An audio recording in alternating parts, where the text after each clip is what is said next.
Hello everyone, আসসালামু আলাইকুম। আশা করি সবাই ভালো আছেন। আমরাও আলহামদুলিল্লাহ ভালো আছি। তো আজকে আপনাদের মাঝে শেয়ার করছি আমার মাসের বাজার। এই মাসে কি কেনা হলো। আসলে গত মাসের শেষ দিকেও কিছু বাজার আনা হয়েছিল, তো সেইগুলো বাদ দিয়ে আর কি অল্প কিছু বাজার লাগতো, সেইটাই নিয়ে আসছি। তো চেষ্টা করছি আপনাদের মাঝে একটু শেয়ার করার জন্য। আসলে মাসিক বেতনের চাকরিতে মাসে বাজারটাই করে রাখার চেষ্টা করি, তাহলে ভালো হয় আর কি। তো আজকে বাজার করেছি শুকনো বাজার আর মাছ কিনেছিলাম। এই তো আমার শুকনো বাজার। এখানে পেঁয়াজ নিয়েছি আর রসুন নিয়েছি, যেটা আর কি বাজার আসলে না হইলে নয়। আর আলু নিয়েছি। সব কিছুই অল্প অল্প করে কিনেছি, তারপরে মাসের শেষে যদি আবার দরকার পড়ে তো আনা হবে। আসলে মধ্যবিত্ত পরিবার এরকমই হয়। আর এই তো ডাসা ডাসা পেয়ারা নিয়েছি। পেয়ারা দেখলাম যে বাজারে উঠেছে ভালোই, তাই নিলাম। আর এখানে কিছু রূপালি আম নিয়েছি। আর আমার শাশুড়িমার জন্য একটু চিড়া নিয়েছিলাম অল্প। আর এই তো বাচ্চার জন্য দুটো নাস্তারিয়া নিয়েছি, আর একটা নুডলস আর একটা দুধ নিয়েছি। আর আমরা আসলে সরিষার তেল খাই, তো এর জন্য সয়াবিন তেলটা খুব কম আনা হয়, কেননা সয়াবিন তেল দিয়ে পিঠা, তারপরে ডিম, এই সমস্ত জিনিস ভাজি করা হয়, এর জন্য 2 লিটার এনেছি। আর এই তো এখানে 2-3 ধরনের ডাল এনেছি, বাচ্চা ডাল খেতে খুব পছন্দ করে। আর আটা, ময়দা, চিনি আর কি যা সংসারে লাগে তাই এনেছি। এই তো। আর ওই বাজারটা করেছিলাম হলো গতকালকে বিকালে। আর মাছ কিনে এনেছি আজকে সকালবেলা। তো আজকে সকালে বাজারে গিয়েছিলাম, গিয়ে দেখি যে আজকে মাছের দামটা অনেক কমই আছে, তাই একটু বেশি করেই এনেছি মাছ। তো এই তো আপনারা দেখতে পাচ্ছেন ফালসা মাছ এনেছি আর কই মাছ এনেছি। কই মাছগুলো আসলে চাষের কই ছিল, কিন্তু তাও খেতে ইচ্ছে করলো তাই আনলাম। মোটামুটি ভালো লাগে চাষের কই। এই তো আরও একদম তরতাজা ছিল তাই আনলাম। আর এনেছিলাম এই মাছটার কি যেন একটা মাছ বলে, আসলে আমার এই মুহূর্তে মনে নাই। আপনারা যদি কেউ জেনে থাকেন আমার একটু কমেন্ট করে জানাবেন।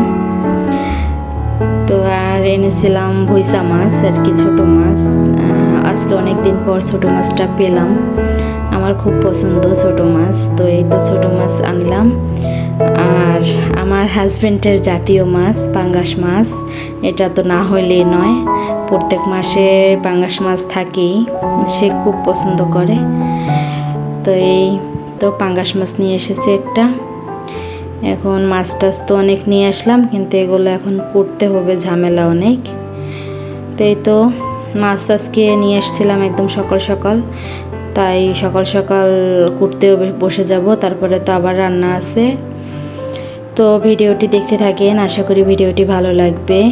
এই তো মাছ এবার একটা একটা করে সব মাছ কোটার চেষ্টা করব। তো আমার ভিডিওর এই পর্যায়ে বলে রাখি, আমার ভিডিওটি যদি আপনাদের কাছে ভালো লেগে যায়, আমার ভিডিওতে একটি লাইক দিয়ে চ্যানেলটির পাশে থাকার অনুরোধ রইল।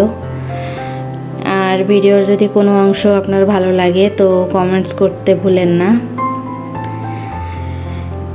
এই তো এখন মাছগুলো কেটে নিব, তো দেখতে থাকেন আপনারা।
এই তো মাছগুলো ভালোভাবে কেটে ধুয়ে তারপরে ফ্রিজে রেখে দিব।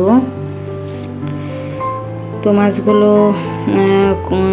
কেটে নিয়েছি, ধুয়ে তারপরে ফ্রিজে রেখে দিয়েছি। আর গুঁড়ো মাছটা ভাজি করব, তাই গুঁড়ো মাছটা নিয়ে নিলাম। আমি হাতে মেখে গুঁড়ো মাছটা সবসময় রান্না করি, আমার ভালো লাগে খেতে।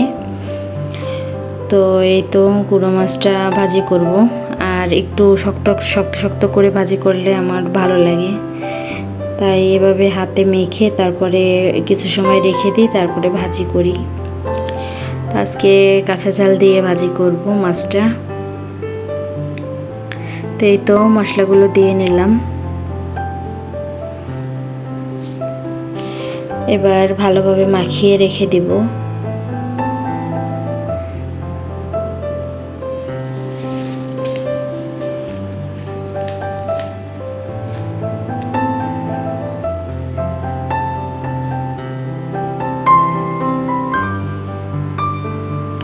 তো এই তো এবার ভাজতে চলে গেলাম,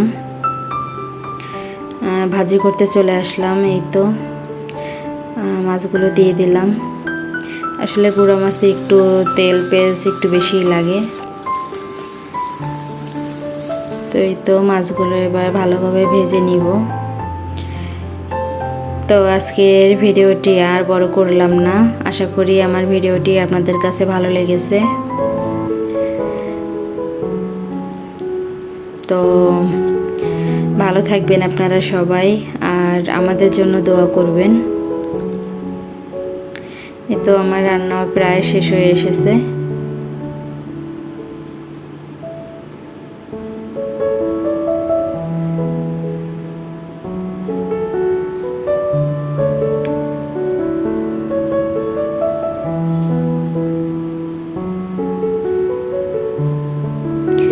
এই তো আমার রান্না শেষ। তো আপনাদের থেকে বিদায় নিয়ে নিচ্ছি। আল্লাহ হাফেজ, আসসালামু আলাইকুম।